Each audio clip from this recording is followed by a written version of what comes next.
Good afternoon. Thank you all for joining our meeting of the Labor and Workforce Committee of the Portland City Council. I am Councilor Loretta Smith, Committee Chair. The seat next to me would be normally filled by Vice Chair Mitch Green, but he and Councilor Dunphy are away this week, so it's just us three. It is Councilor Steve Novick and Samir Canal. We are joined by Craig Cook. Do we got that? We have it right? We are joined by Craig Cook from Council Operations and Deputy Council Clerk Rebecca Dobert. Thank you so much. Rebecca, could you please call the roll, please? Novick. Here. Green. Dunphy. Canal. Here. Smith. Here. Then I ask Craig, will you please read the statement of conduct? Thank you. Welcome to the meeting of the Labor and Workforce Development Committee.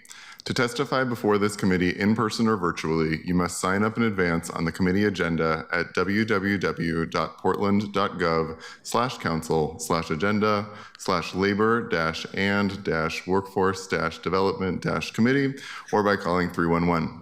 Information on engaging with the committee can be found at this link. Registration for virtual testimony closes 1 hour prior to the meeting. In-person testifiers must sign up before the agenda item is heard. If public testimony will be taken on an item, individuals may testify for 3 minutes unless the chair states otherwise. Your microphone will be muted when your time is over. The chair preserves order. Disruptive conduct such as shouting, refusing to conclude your testimony when your time is up, or interrupting others' testimony or committee deliberations will not be allowed. If you cause a disruption, a warning will be given. Further disruption will result in ejection from the meeting. Anyone who fails to leave once ejected is subject to arrest for trespass. Additionally, the committee may take a short recess and reconvene virtually. Your testimony should address the matter being considered. When testifying, state your name for the record. If you are a lobbyist, identify the organization you represent. Virtual testifiers should unmute themselves when the clerk calls your name. Thank you. Thank you, Craig. Before we launch into our first agenda item, I have a procedural note that we're going to do. I am going to, by unanimous consent, send agenda item 2 back to my office, and we're going to table that. Is that okay? Item 2 will be referred back to your office. Thank you. Thank you. Fellow councilors, I appreciate your willingness to engage in discussions about my resolution, but after thinking about a bit more, I believe we should push off those conversations for a better time in the future. And unless either of you have immediate questions, we can move on to our presentation. So supportive. Happy to come back when it comes back. Thank you. Agenda item 1, please. Item 1, Portland firefighters and first responders reflect on 9/11. Could I have Bob Kazi, Lauren Johnson, Andy Ponce, and Aaron Johnson come up to the stage? Isaac, are you speaking? Yes. Are you going to do the? Yes. No, you sit right there. Perfect.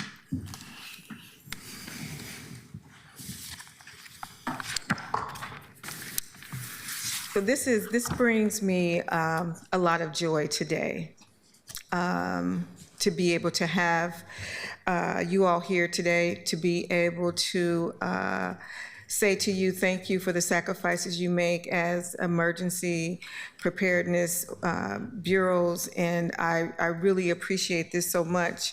September is an emergency preparedness month, and in that spirit, we will soon have a presentation about Portland firefighters reflecting on the past 24 years since the attacks on September 11th, 2001. And thank you for the invitation this morning. The ceremony you had at the downtown station, fire station, was great.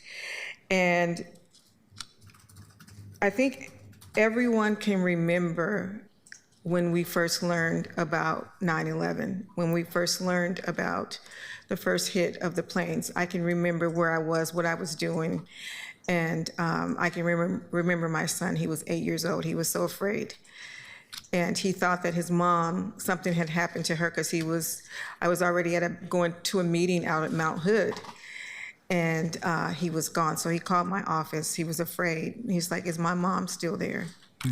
And so for me, what you all represent is courage, commitment, dedication, and sacrifice to me. And while it didn't happen here in Portland, but we stepped up in a way that was huge. It was big, and I just wanted to say thank you. And Chief Johnson, welcome to Portland. You are in the right place at the right time. You know, locally, we've seen wildfires encroaching on city boundaries, and we've suffered through several destructive winter storms in recent years. And that's just the past. The future will bring more disasters and more emergencies that we need to prepare for. There is roughly a 35% chance that in the next 50 years, a Cascadia subduction zone earthquake will come to Portland, if not the entire Pacific Northwest. Global warming and climate change are causing greater and greater risks of severe drought and other extreme weather events. I have lived through several major disasters, and I haven't always been fully prepared, but I learned.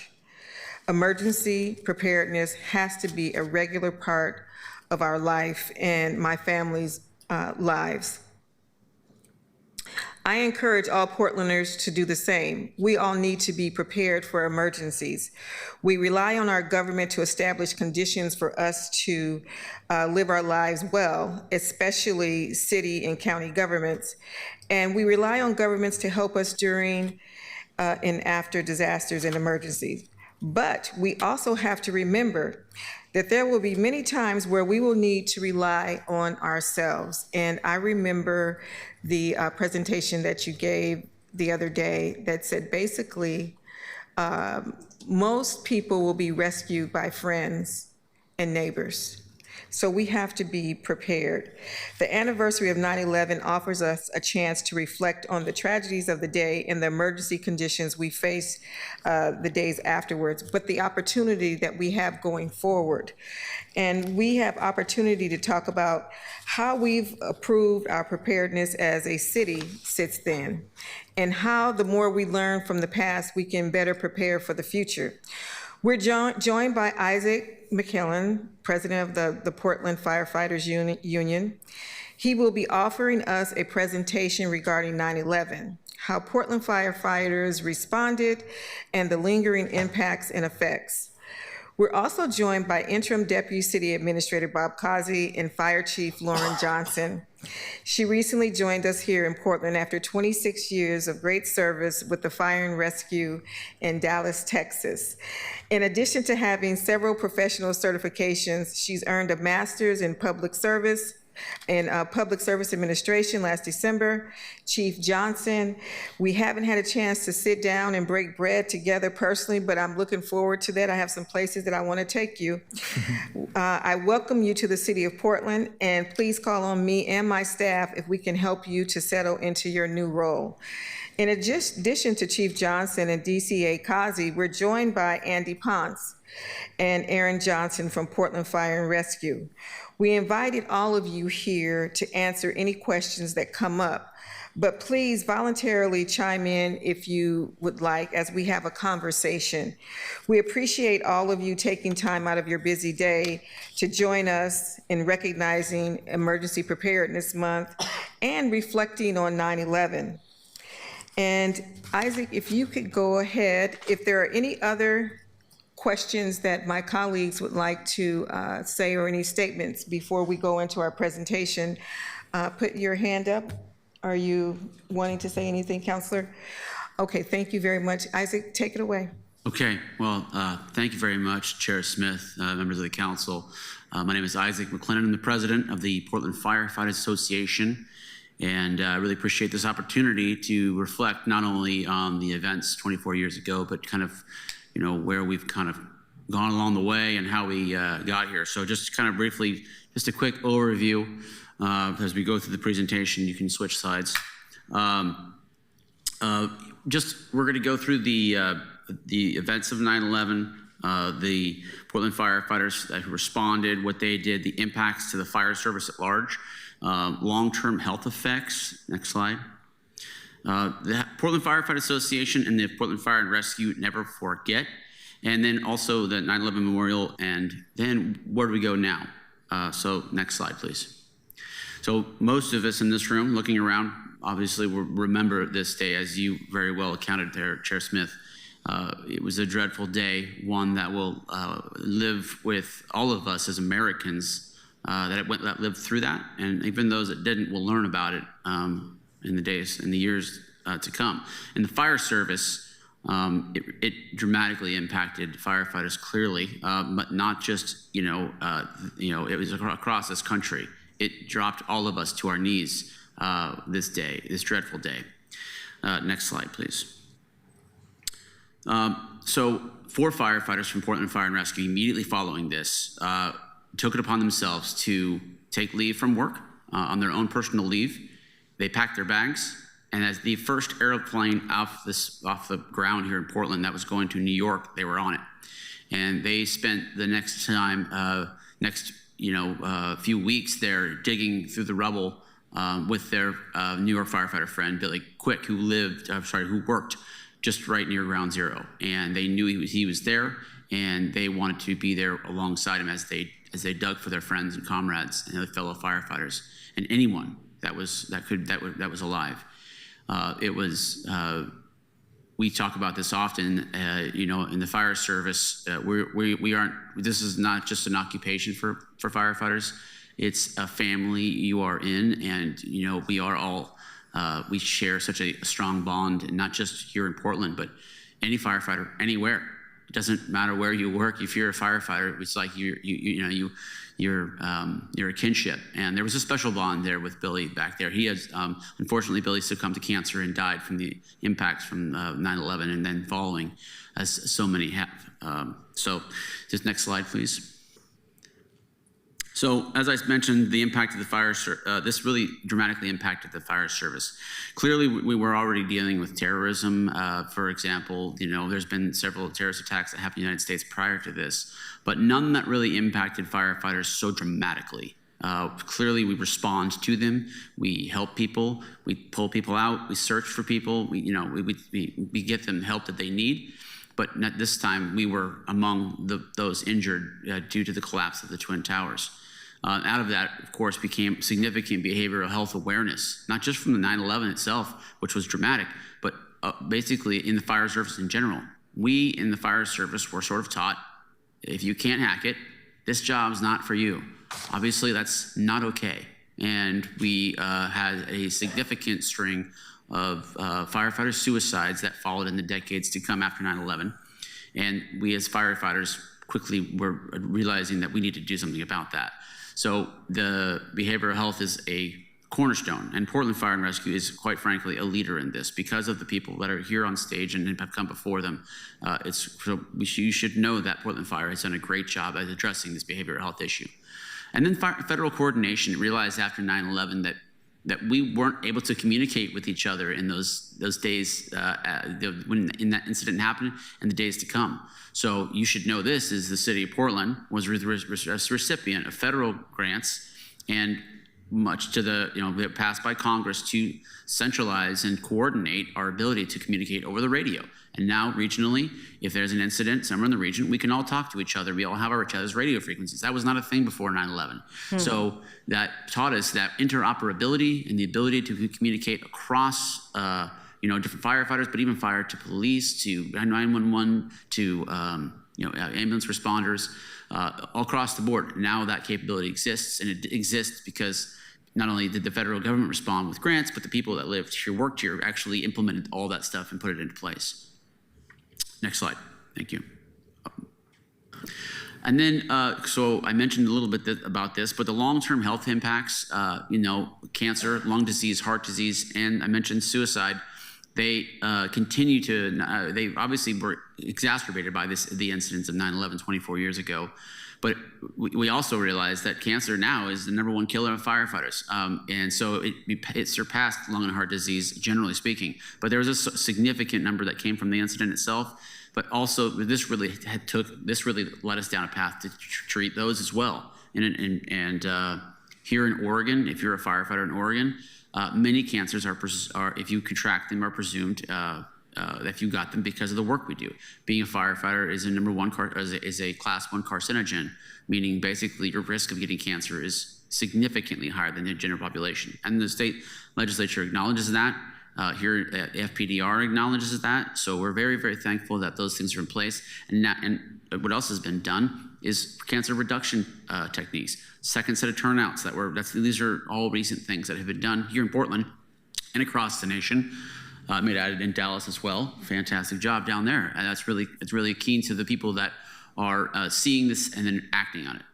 And also people such as yourselves and elected officials that provide the funding in order to do those things. So really appreciative. You should know that we are addressing those things, but they still are impacting us. We're still learning about those impacts to us. Like you may have also realized that the turnouts we wear, the protective clothing we wear, actually laden with PFAS and have been poisoning us for years. Had no idea. So it's constantly learning and adapting and making changes. So just wanted to highlight those things. Next slide, please. Yes. Can you expand on your answer about the cancer reduction techniques that you all use that help you to reduce your health risks as a firefighter? Yes, Chair Smith, great question. I will tell you from my own personal experience, I joined Portland Fire and Rescue 23 years ago. We had a single set of turnouts. We have a protective hood that we wore where it basically covers everywhere but the front of your face. So it goes over your hair, down your neck, and in your collar. And then, of course, we wear a mask that hood incorporates with, and you wear gloves.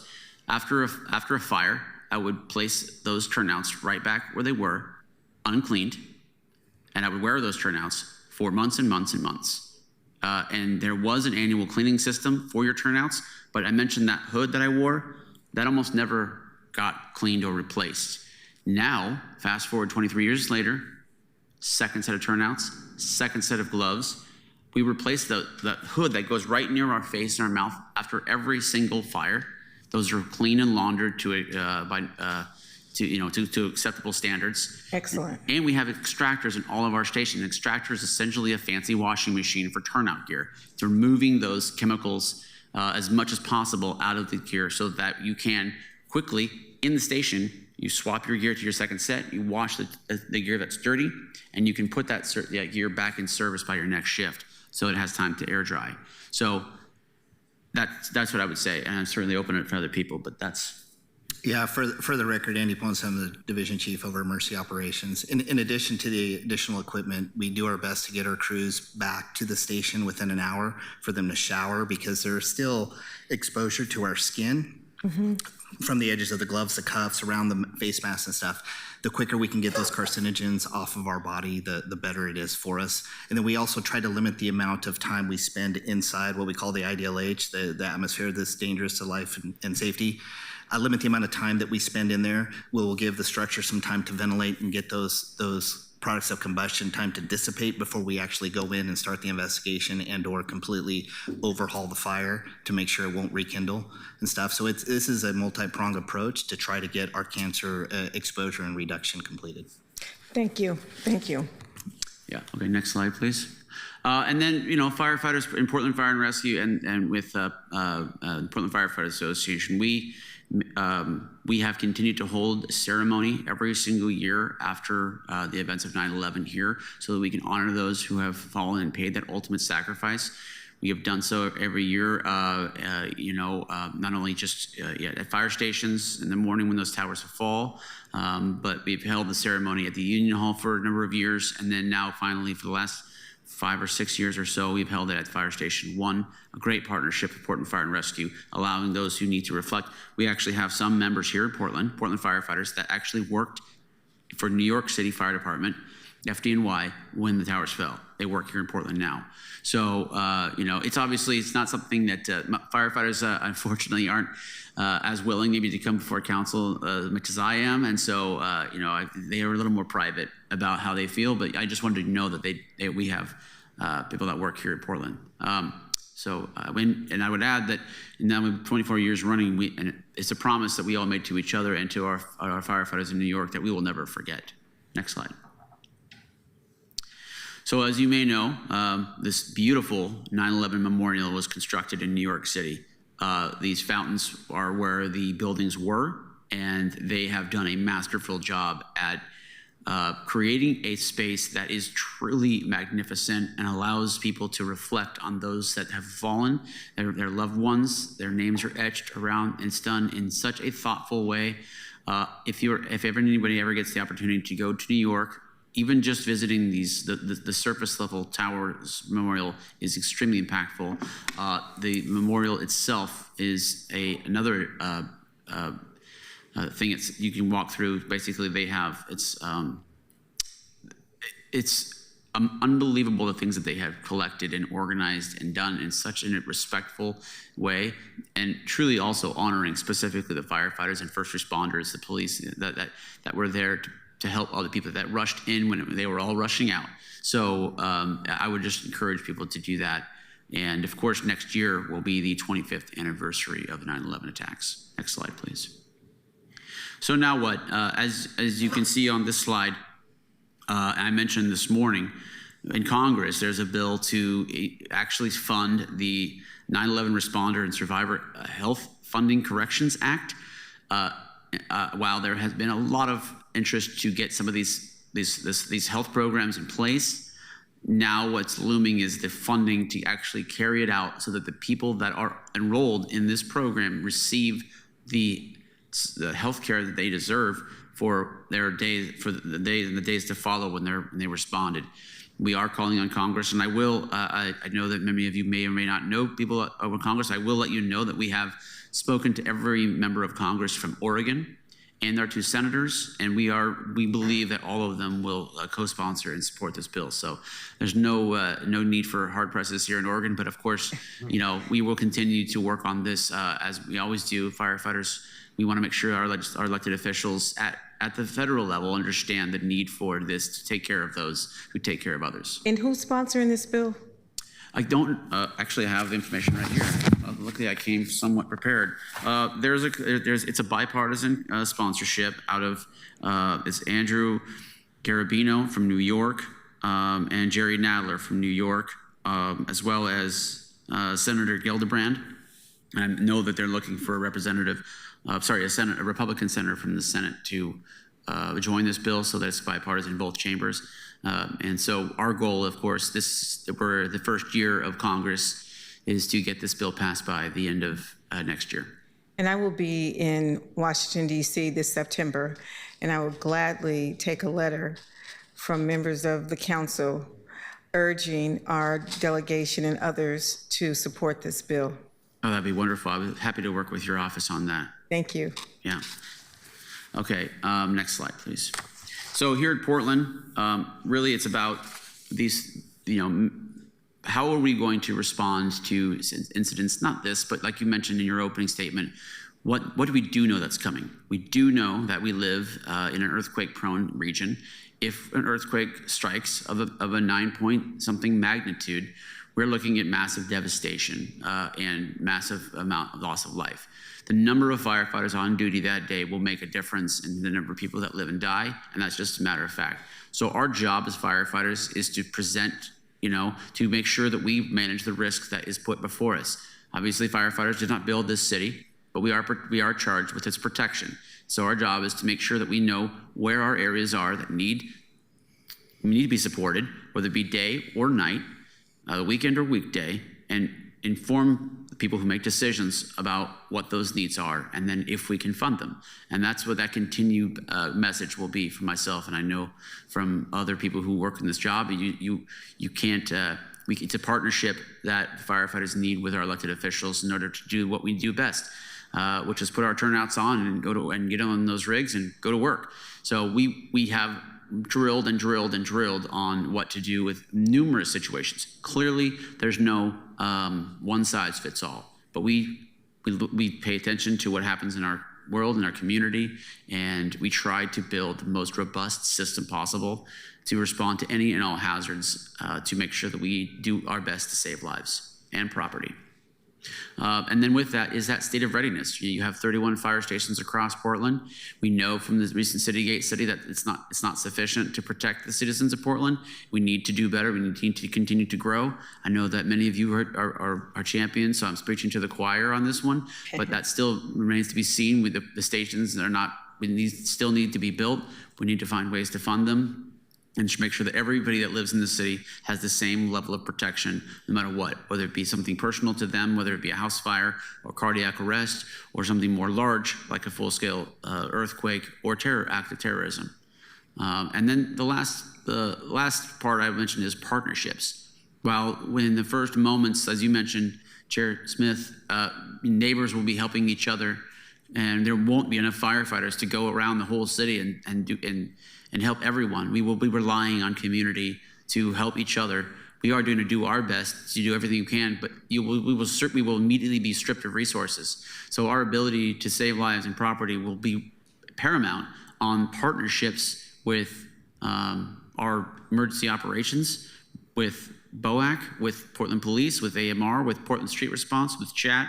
Anybody wearing a uniform that day is now a first responder and will be saving lives. That's just a matter of fact. So the more of them there are, the more lives that are going to be saved, and that's just simple math in my world. So with that, that's the end. One more slide, which is just basically thank you. Any questions? I've been speaking this whole time, and I'm sure these people beside me would like some time. Do you all have any questions before we go to the chief? Can you update us on the 4 firefighters that went to New York?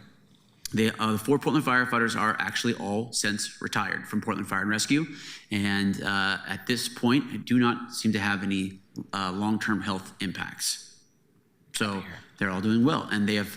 I try to keep pace with them. I invite them down to come, but as I mentioned before, the limelight isn't necessarily something that many of them seek. So obviously it's a huge thing for them personally, they aren't really prepared to be public about it. But they're doing well. Thanks for asking. Chief Johnson, before you give your remarks, I'd just like to say before you came, there was a deadly accident out in Fairview, not too far from my home. And the next Monday, I remember texting Isaac saying, your folks were amazing and outstanding with the Gresham Fire folks to come together to help Fairview. Our lights went out for about 4 or 5 hours, but that is when I think about the men and women who serve us here in the city of Portland, I think about that afternoon. It was just a regular afternoon. And when that airplane hit the house in Fairview, it shook the whole neighborhood all the way down to Wilkes. I live in Wilkes neighborhood, and everybody was just, they were mortified by something like that happening in our neighborhood. And we didn't see anything like that coming. So I just want you to know that you have a great group of folks who step in, even when they're not asked to. They stepped up and they helped out, and it was really something to watch. So thank you. Yes, ma'am. So for the record, Lauren Johnson, Fire Chief, City of Portland. Thank you for those remarks, and thanks for the opportunity to be with you here today. Thank you for coming this morning to the ceremony that was at Station 1. To note your comments, there's no doubt in my mind that those members showed up and did exactly what was needed that afternoon. I think it was my first week here. We had a fire in Gresham that I went to and got to see that in action myself. So one of the most attractive things about coming here to work for you was the people that work here in Portland Fire and Rescue. I really appreciate the opportunity. Yeah, I actually have some prepared notes, but Isaac said most everything that I would have referred to. But in my experience in public safety, I was in 911, in the 911 profession when this happened. And I remember very clearly getting ready for work that morning. And I had small kids at the time. They were watching cartoons on TV, and they ran upstairs and said a plane hit a big building. I went, okay. In my mind, I was imagining, maybe a Cessna or something like that hit a plane. And I just continued getting ready that morning to go into work. And then they ran back up the stairs and said, another plane hit. And I went, okay. And I went downstairs and actually watched. And recognizing the impact that event had on my kids who saw this during cartoon time in the morning, okay? And on our family, but also on the broader public safety family, realizing that our nation faced something absolutely atrocious, tragic, and I wasn't sure at that point how we'd be able to bounce back. And what I saw, I got ready and I went into work along with thousands of other public safety professionals who suited up and went into work and got the job done. And now I have that memory of that time as in the 911 profession from that perspective, and recognizing that there is a brotherhood and sisterhood among, yes, firefighters, among police officers, but much larger among public safety responders, and recognizing the impact that events like that have on our collective mental well-being, our psyche. So thank you for allowing me, to offer some of my experiences in that. Slightly different, certainly, because I was not a firefighter at the time. But in the 911 profession, it was equally as impactful. Thank you. Do we have any other comments that folks want to give? Councilor Novick?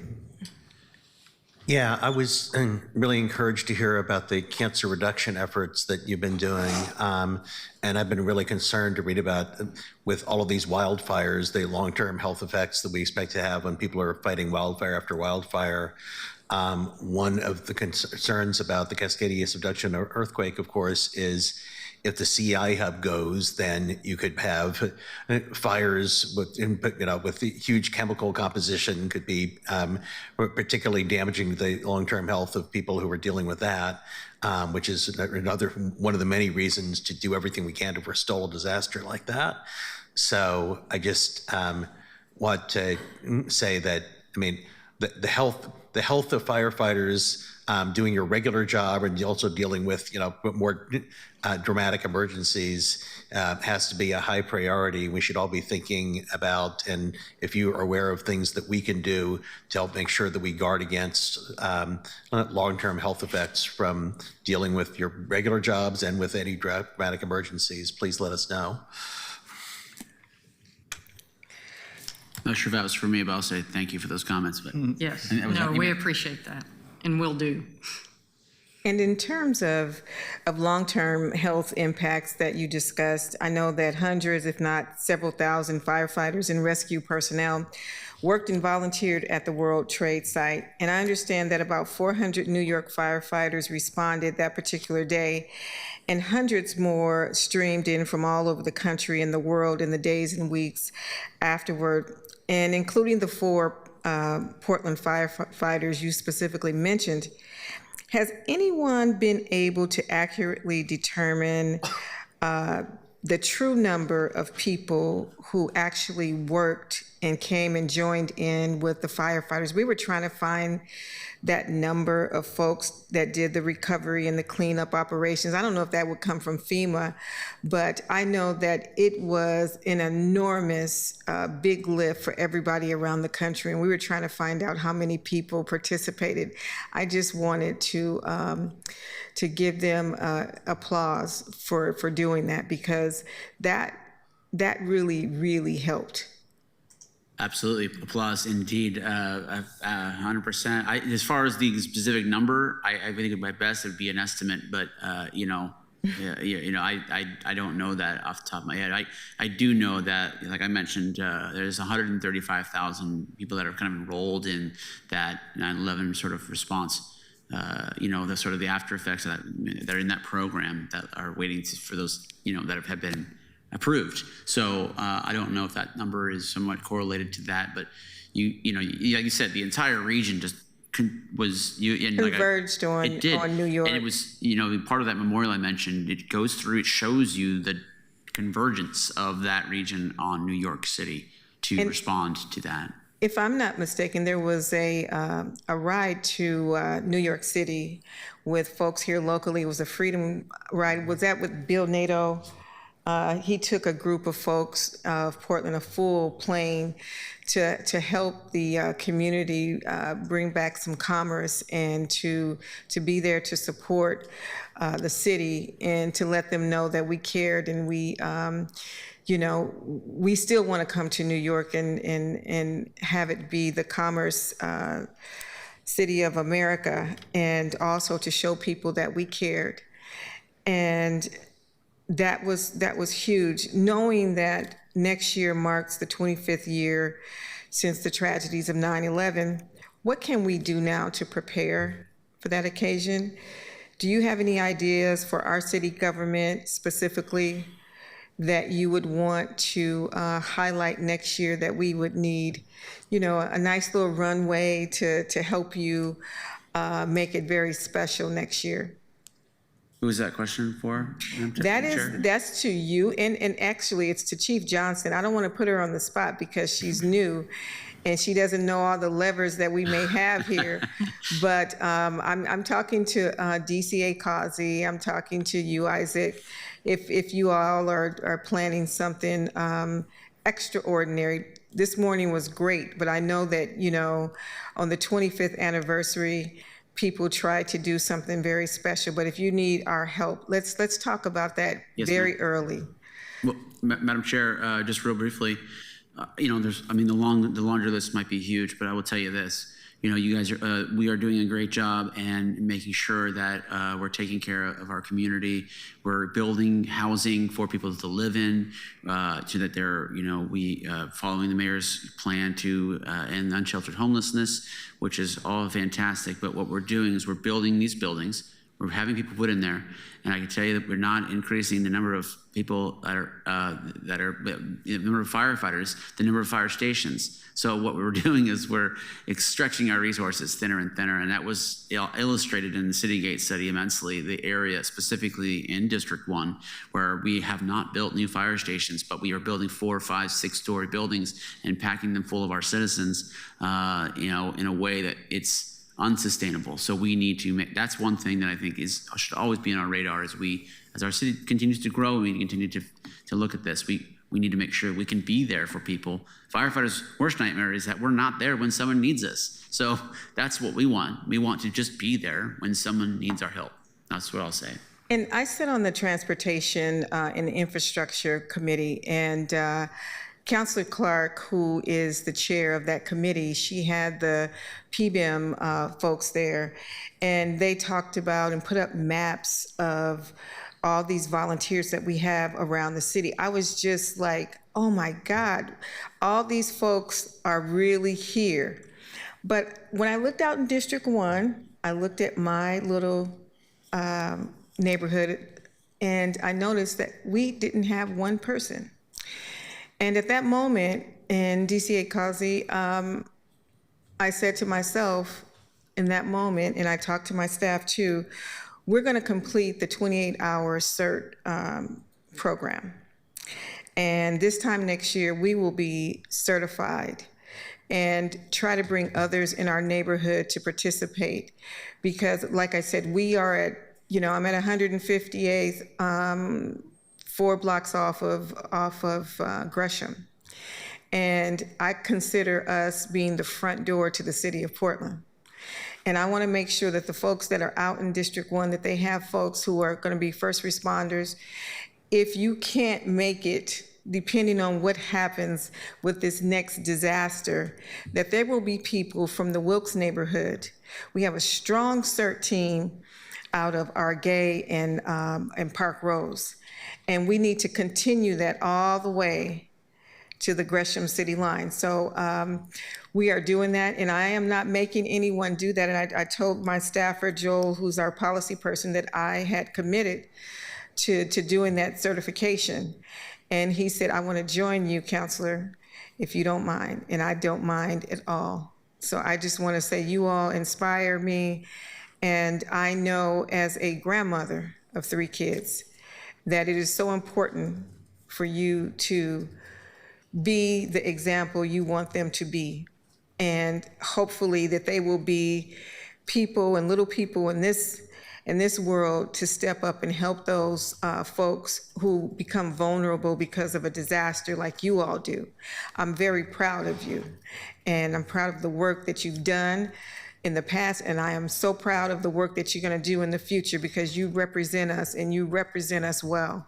And I couldn't think of anything that I'd rather do today than to recognize the work that our PBM officers and our firefighters, and to acknowledge 9/11 in a way that's meaningful and that people could tell stories about what it meant to them. So thank you, thank you, thank you for what you do and what you will do in the future. I see Councilor Canal. Thank you, Madam Chair. Thank you, DCA Causey, Isaac, Chief Lance, Aaron Johnson in the back there, your teams. Thank you and welcome to Chief Johnson. And while we're doing thank yous, thank you to Chief Jackson as well. I really appreciated learning the stories of firefighters Locks, Hall, Englert, and Martin, and I appreciate you bringing that forward. I think the mutual aid culture and obviously the broader culture of the fire service is really commendable, really important, and it was really heartening to hear these positive stories, especially when we've been hearing some stories of fire service folks going to fight wildfires and getting accosted by the feds and things like that. It's good to hear where this has been a really positive story and a reminder.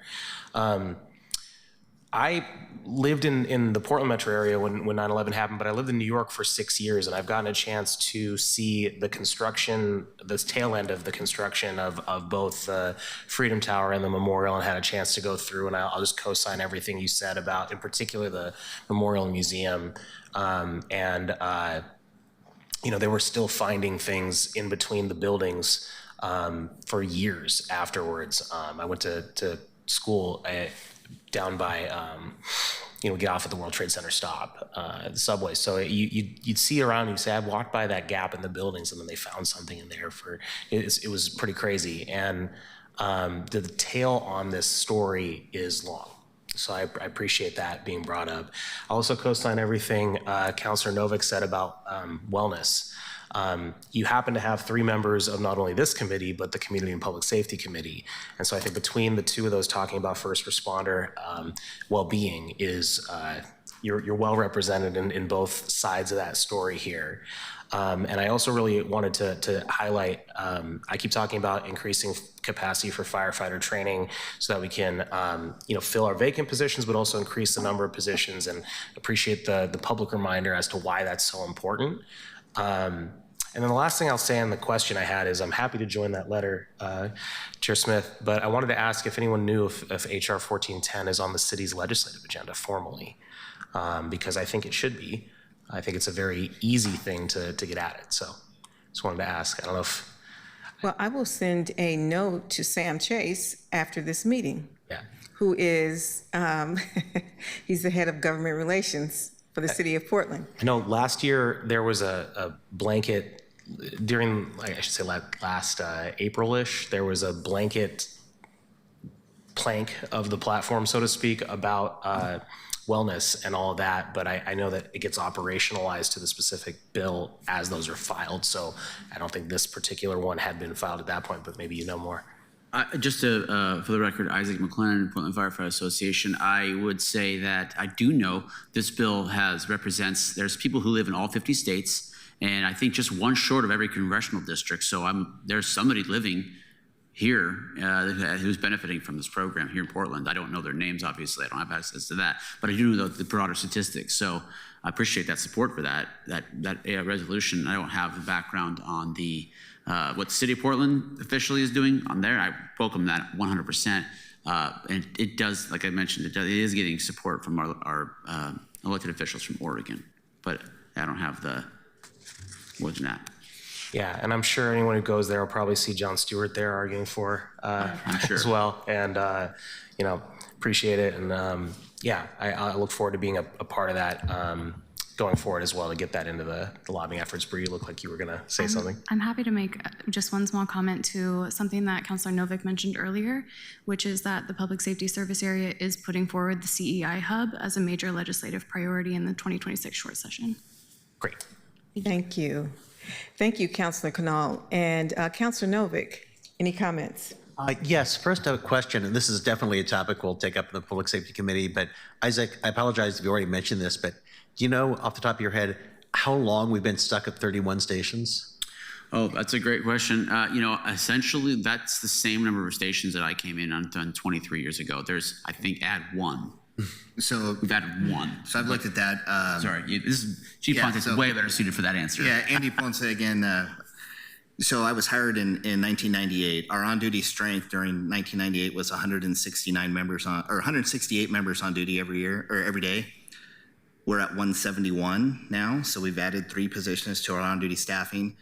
We've also added over 48,000 responses to that same workforce. So we are doing much more with just about the same group. So it's not enough. Yeah. And I have to say, on a lighter, but I hope not frivolous note, I recommend to anybody who hasn't seen it before, streaming on Hulu, Rescue Me, the FX show about firefighters at a New York City fire station in the aftermath of 9/11. And although I hope that the over-the-top, outrageously screwed up personal lives of those firefighters doesn't mirror those of any firehouse in the country, it does also sort of reflect the trauma of having lived through that experience. And just to let you know that I know an actual firefighter endorses the show, Rescue Me is part of your predecessor, Isaac, Tom Chamberlain's email address. Yeah.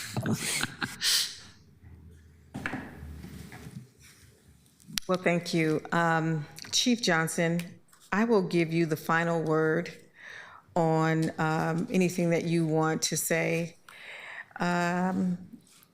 What does today mean for you?